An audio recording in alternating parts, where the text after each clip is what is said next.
bethuna nivukani abafana base KZN babhaqiwe. Not bonke as influencers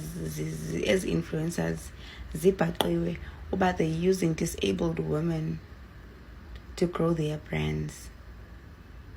Not to say the disabled women don't deserve to be loved, but iyaxoxisa sana. Iyaxoxisa. And iphume nabantu base KZN. I can mention a few, but I won't. But I think you guys have noticed this as well. Bendiyibona but ndingathethi ngayo, but they've been called out about amadoda lapha KZN as influencers, content creators. They're using disabled women to grow their brand.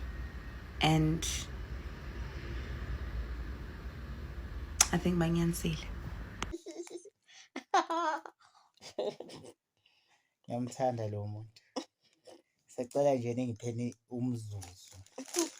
Ke ngimdlise njengowami esithandwa sami.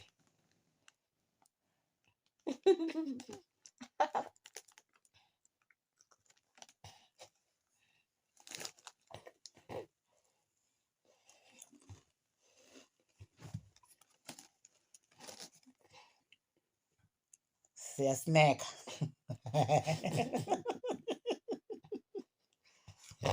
Manje unubona ngathi mina ngithanda ubana kusifunde eDUT. Sipho sona silo nekhathi sakho. Awusilahlile nje. Sisekhaya. Oh. Uzobuya nini uzongibona ke dala ngoba udeli phela wena. Uzobona into yakho nje udeli. Hayi zoba umqhubela mntana. Mase sisukela siyaphi? We'll go to Richards Bay. Yini manje washaya Kilimanjaro? Uthidala wenze njani? Eluhambe. Ngicela ngihambe. Right wena nomfana. Yangiqosha. Hana. Ngihambe. Hana. Dali. Hana. Kade ngabona ngithanda. Awu, wabona. Alright wena. Ufana alright. Alright. Awungidini namhlanje. Your eyes are sexy, man.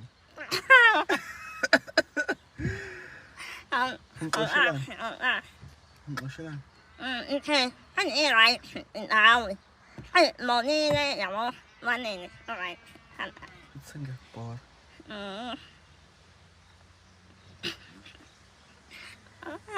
Ungasangithandi. Okay. Hana. Kumele kufake into ecijile khona uzokwazi. Wenja. Wenja. Akhondo? Kanjani? Phile njani? Kuhle kuhle ehlo. Guys, nansi njani nalo uyagowa nje? Ngiyagowa. Yagowa. Sugowa man, sugowa mfethu. Indlu yakho seyigqityiwe sugowa mfethu, sukuqhogowa mfethu. Uzolala kwindlu ecomfort. Uzolala kwi-tile, lala phansi kwe-ceiling. Yeah, awuzifuna ulungisela ubulongo benkomo. Khuleka khona mfethu yabo. Okay. Fish is here ecambi kwakho. Don't worry. Everything is over right mfethu. As long uphethe ufish, ne? Okay. Sho mfethu. Okay, ikhona into bengithela ku live guys, ngifuna nje ukudlulisa nje. Ingaciso encinci.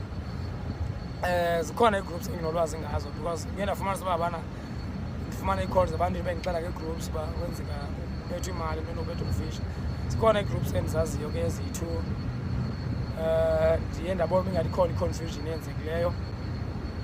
Enye i-group iseKapa nolwazi ngayo. Bafuna ba-organize befuna ukubona unja eKapa. So bazama ukwenza into like event including nabanye. Ikhona ke nenye enziwe ngubhuti nkosomzibhavu. I-group kodwa yona kuthiwa ke nayo izokwenza into like event yenzela unja. Andiyazi uba kuzokwenzeka ntoni ke phaa kula event, andiyazi, andinalwazi. So bendifuna ucakisa loo nto ningabi confused. Ziigroup endizaziyo zimbini, ezinye ke andizazi. Ndiye ndafumanisa abantu bathi kwiigroup ezininzi ezibafuna imali.